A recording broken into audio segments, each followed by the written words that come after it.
welcome to my channel. So today I'm talking about a new movie that's streaming out on Amazon Prime called The Idea of You, starring Anne Hathaway and Nicholas Galitzine. I rehearsed his name so much and I hope I'm not butchering. Nicholas Galitzine. I think that's how you say it. But this movie, it's based on a best-selling book about a 40-year-old mom who falls in love with a 24-year-old pop star. He's a boy band member. The book is actually a best-selling novel and has a big following, especially because there are rumors that the author used Harry Styles from One Direction as inspiration for our main leading man, Hayes Campbell. The author denies any similarities, even though Hayes has all the tattoos like Harry Styles, the beautiful hair, and he likes dating older women, just like Harry in real life. So everything's swell for Hayes and Solane. Solane? Yeah, Solane, who's played by Anne Hathaway. At the beginning, everything is like a dream to be swept away by a pop star and be flown all over the world in private jets and have a stylist bring you a rack of designer clothes whenever you want and have hot sex in 5-star hotels. But when reality sinks in and you have to think of logistics, Solane is like, oh, how are we gonna make this work? I'm gonna call her Sol. So basically Sol has to come down from the clouds up above. And I think it's interesting because there's a scene between her and her daughter after her and Hayes break up. And at first, her daughter, Izzy, it's all about them making it work. She's like, oh, you broke up with a kind, talented, feminist guy. So the daughter wants them to work it out. But then, like I said, when reality sinks in, and the daughter is being chased by paparazzi. She's getting bullied at school. Now she wants to stay with her dad. And I was like, you know, easy. It's not all roses anymore, huh? Is this movie predictable? Yes. Is it good? I thought so. Think of it as an adult rom-com. No, it's not a rom-com. You know, people toss the rom-com term so easily nowadays for any movie. I think The Idea of You, it's more of a romantic drama. A rom-com, it's like the what is that movie that just came out on Netflix? Anyone But You with Sydney Sweeney and Glenn Powell. That's a rom-com, and it's the latest successful rom-com that we had. It did really well in the box office. I did not like Anyone But You. I didn't think they had chemistry at all, Powell and Sweeney. And it's funny because when they're promoting the movie and they're doing the press tour and all the interviews, I thought they had really good chemistry. I thought they are definitely banging outside of the movie. You know, there's this whole rumor that they had a little affair, but he was in a relationship, she's engaged, they denied anything. But I thought on interviews, you know, she was calling him Top Gun, and he's like, "Ooh, I love when you call me dad." And I was like, something's going on here. And then I watched the movie, I was like, oh, I don't see it at all. It's proof that being hot, it's not enough.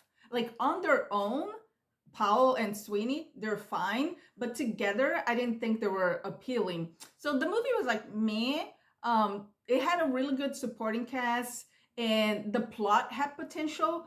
But then the writing, I thought the writing was so bad that some lines that the actors were saying, if I was an actress, I'm like, oh my gosh, I would have such a hard time trying to deliver those lines because they're like, ugh. Back to The Idea of You. The story of a famous person falling in love with the normie isn't new. We all seen Notting Hill, one of my personal favorites, Julia Roberts and Hugh Grant. We saw with Beyond the Lights, where she's the pop star and he's her bodyguard. And speaking of bodyguard, you know, most famously Whitney Houston, Kevin Costner in The Bodyguard. So we've seen this difference of fame between a couple. I think the difference here with The Idea of You is the age gap. And I didn't think the age gap was much of an issue for them. They don't even talk about it that much, besides, you know, the bullies on the internet. There was one scene when they first kiss and she says, "I could be your mother." And he's like, "But you're not." And she's like, "But I could be your mother." And he's like, "But you're not." After that, they don't really talk about the age gap. I think their issue between Saul and Hayes, it was the fame, the excessive fame and the crazy stands that kind of got in the way of their relationship with all the internet trolling. There's a difference between being a fan and a fanatic. I always say this about Taylor Swift's fan, and I'm a Swiftie. I love my Tay Tay. But she has a type of fans. They're fans. They're the Swifties, and then they're the fanatics. Also, another one that I just thought of, speaking of couples, Chris Evans, Captain America. He had such a big following and he had such a big stand. But then after he got married with Alba Baptista, oh my gosh, the internet was not nice to her. People that were his fans are now trolling her. And I was like, what do you guys expect? Him to be single for the rest of his life? I get the age gap because a lot of people are upset that she's, I think, 18 years younger than him. But, if you're a fan of Chris Evans, you want him to be happy. So the idea of you, it's rated R. And I was like, we're going to get steamy scenes. No, we do not. I was very underwhelmed. We basically only have like one sex scene. I'm not looking for dick shots or nipples. No, but a butt shot, from Nicholas, a side boob from Hathaway. And I get, she's such a big star now that she doesn't need to do nudes anymore. Basically, they only give us one hot scene where she goes in the hotel in New York where he's staying and she's wearing like this dress and he turns her around and he puts his hand down there and then starts like playing with her and she has an orgasm right away. I was like, come on, this is not believable. You know what they say, that women, we are crock pots. It takes a while to warm us up. Men, they're microwaves. They're like, ding, I'm ready. So the fact that she had an orgasm in basically 10 seconds, I didn't find it believable. Or this woman have not had sex in like over a decade. But did Anne Hathaway and Nicholas had chemistry in the movie? Yes. And I was surprised because I watch a lot of their press junkie and interviews. And I felt like they were like buddies, they're like watching a soccer game together and they're like, the way they acted towards each other. I didn't feel any chemistry and I was like, oh man, am I gonna like this movie? Because unlike Sydney Sweeney and Glenn Powell, that I didn't think had any chemistry but did outside of the movie, Anne Hathaway and Nicholas Galizzi, I thought they were such a good match. I think there are two factors that made me like this film. One, the director. I looked him up and he did two movies that I really liked, which was The Big Sick and The Eyes of Tammy Faye. I thought he did a really good job with the idea of you. The pacing was really nice because the movie is about 2 hours long and I did not feel it at all. Number two, Nicholas Galizzi. I am so happy that his career is on a roll right now. You probably are seeing him in a lot of shows, a lot of movies. I think most people know him from the show Purple Hearts, which I have not seen. I first spotted him on Red, White, and Royal Blue, which is also on Amazon Prime. I thought it was so funny. I thought it was cute. I thought his chemistry with his co-star Alex something Perez, who is very, very cute too. I thought both of them were so genuine. He's also starring on Mary and George with Julianne Moore. It's streaming on Stars. I just hope that he doesn't get typecast being, the sexy heartthrob roles, because I think he's a really wonderful actor. So I hope he expands his, his resume. And in this movie, he was so cute, so charming. I was smiling from ear to ear every time he was on screen. His eyes, his stare, the pouty lips. And Hathaway goes to the hotel in New York and he opens the door and it's all dark and mood lighting and he just like stares at her and opens the door. I was like, oh, it was so subtle. Why not fly her first class? Because he invited her. She flies from LA to New York and coach. Yeah, and like economy between two other people. You're a famous pop star. You want me to meet you in a hotel in New York? You Better Fly Me First Class, the soundtrack. For a movie centering on a boy band, you would think that we will get a lot of bops and bangers, right? No. Some songs are catchy and very like cotton candy like. I like the end credit song. If you wait for when the credits are rolling, there's a song that's sung by Nicholas and some other girl, and I think it's called The Idea of You. That one I really liked. That one had a hook, was very catchy, but all the other songs, the writing was so bad. And I looked up the men that wrote the songs for this movie, and he actually wrote songs for One Direction, Ariana Grande, but in this movie, all the songs fell flat for me and were all forgettable. Couldn't they get Max Martin up in this bitch?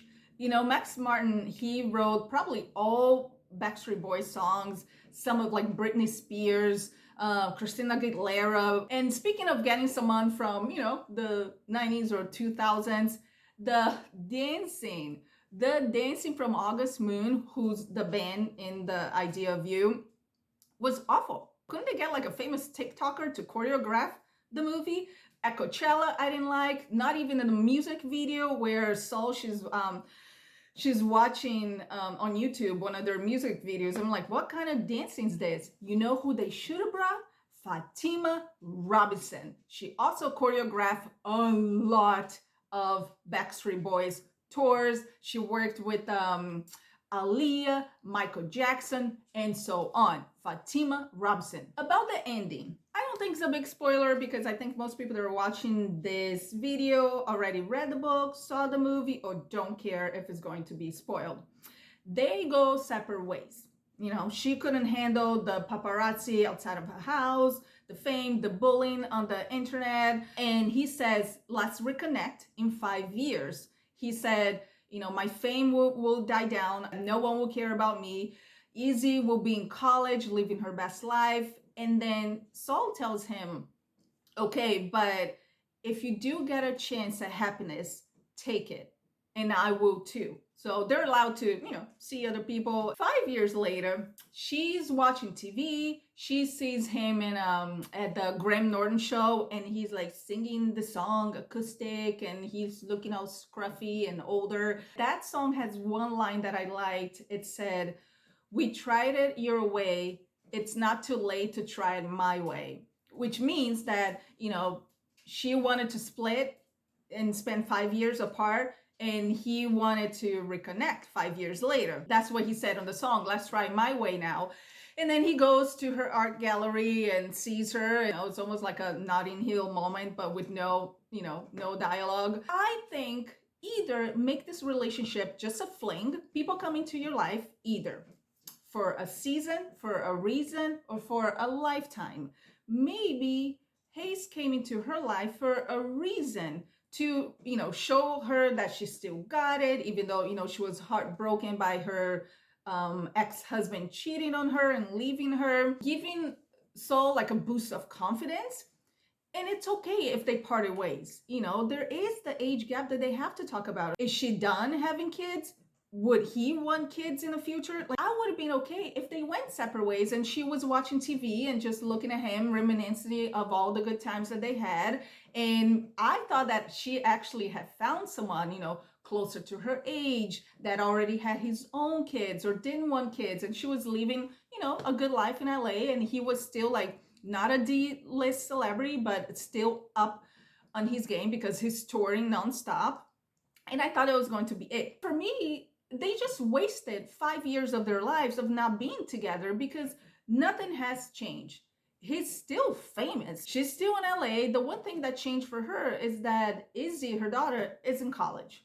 But the trolls are still there. I don't think trolls on the internet get nicer as they get older. And I almost think they have it easier now than back in the day, because back in the day, back in like Backstreet Boys, New Kids on the Block days, they weren't allowed to have girlfriends. And if they did have girlfriends, they weren't allowed to make them public because that would crush the hearts of all those, teenage girls that worship them. These were my thoughts on the idea of View. I thought they had good chemistry. I wish they would have used that chemistry more. Like I said, I wish there were more hot scenes. Have you read the book, The Idea of You? If so, what did you think of the movie? Make sure you hit the thumbs up. I have a thanks button if you want to hit the thanks button. Subscribe to the channel, and I'll see you next time.